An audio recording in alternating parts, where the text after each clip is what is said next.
హల్లెలూయా! దేవునికి స్తోత్రం. సృష్టికర్త అయిన యేసుప్రభు వారు పరిశుద్ధ గ్రంథం నుండి ఈరోజు మన కొరకు ఇస్తున్న వాగ్దానం ఇర్మియా గ్రంథం 29వ అధ్యాయం 11వ వచనం. నేను మిమ్మును గూర్చి ఉద్దేశించిన సంగతులను నేనెరుగుదును.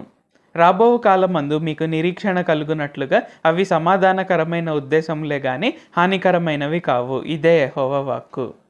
మనం ఎప్పుడు కూడా ఇక్కడ ఏంటంటే మనం భవిష్యత్తు గురించి ఆలోచన చేస్తుంటాం. అంటే తర్వాత రేపేమవుతుంది, లేకుంటే 5 ఏండ్ల తర్వాత ఏమవుతుంది, 10 ఏండ్ల తర్వాత ఏమవుతుంది, నా భవిష్యత్తు ఎలా ఉంటుంది, నా పిల్లల భవిష్యత్తు ఎలా ఉంటుంది, ఆ తర్వాత ఎలాగుంటుంది. సో ఇలాగ మనం రకరకాలుగా ఏంటంటే మనం భవిష్యత్తు గురించి ఎక్కువగా ఆలోచిస్తుంటాము. మనలో చాలామంది చూసుకున్నట్లయితే భవిష్యత్తు గురించి దిగులు పడుతుంటారు. సో యేసుప్రభు వారు ఈరోజు వారికి మాట్లాడుతున్నారు.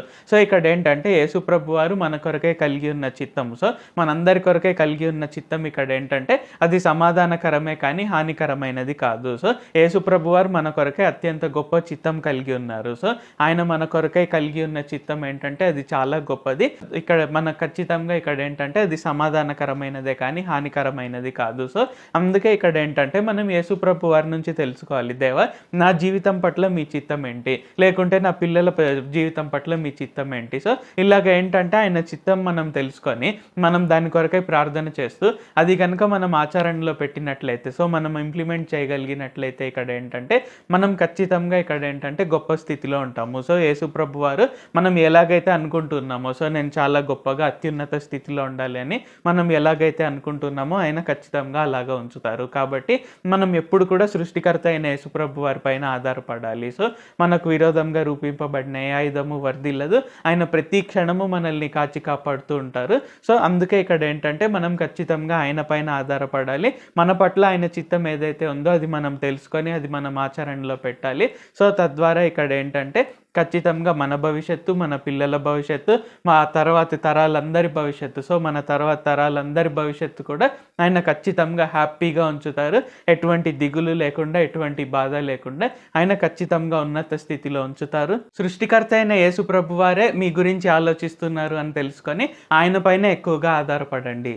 మనకు విరోధంగా రూపింపబడిన ఆయుధము వర్ధిల్లదు. ఆయన ప్రతి క్షణం మనల్ని కాచి కాపాడుతూ ఉంటారు.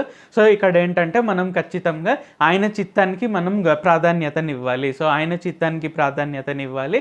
ఎందుకంటే మన పట్ల మనం కలిగి ఉన్న చిత్తం కంటే యేసుప్రభు వారు మన పట్ల కలిగి ఉన్న చిత్తం గొప్పది. సో అందుకే మనం ఆయన చిత్తానికి ప్రాధాన్యతనిస్తూ మనం దాని కొరకే ప్రార్థన చేస్తూ మనం కనుక మనం ఆచరణలో పెట్టినట్లయితే ఏంటంటే ఖచ్చితంగా ఇందాక అనుకున్న విధంగా మన భవిష్యత్తు, మన పిల్లల భవిష్యత్తు, తర్వాత తరాలందరి భవిష్యత్తు కూడా హ్యాపీగా, ఈజీగా, ఘనంగా, గొప్పగా సాగుతుంది. ప్రార్థించుకుందాం.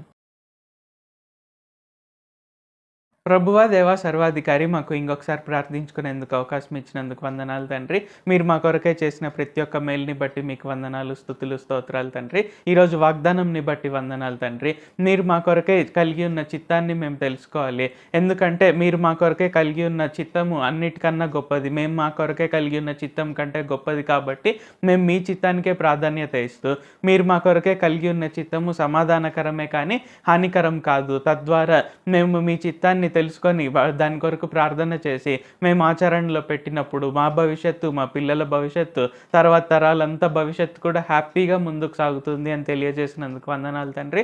కావున ఈ ప్రార్థనలో పాల్గొంటున్న ప్రతి ఒక్కరం కూడా భవిష్యత్తులో ఎలాగ ఉంటుందో, నా పిల్లల భవిష్యత్తు ఎలాగుంటుంది, తర్వాత తరాల భవిష్యత్తు ఎలాగుంటుంది అని దిగులు పడకుండా మీ చిత్తాన్ని మేము తెలుసుకొని మీ చిత్తానికే మేము ప్రాధాన్యతనిస్తూ మేము ప్రార్థన చేసి మీ చిత్తాన్ని నెరవేర్చుటకు, మేము అలాగే హ్యాపీగా ముందుకు సాగుటకు, మా భవిష్యత్తు, మా పిల్లల భవిష్యత్తు, తర్వాత తరాలందరి భవిష్యత్తు కూడా హ్యాపీగా ముందుకు సాగుటకు సహాయం చేయండి. నజరేయుడైన సర్వశక్తి గల యేసుక్రీస్తు నామంలో ప్రార్థిస్తున్నాం తండ్రి. ఆమేన్. Thank you Jesus. దేవుడు మిమ్మల్ని ఆశీర్వదించును గాక.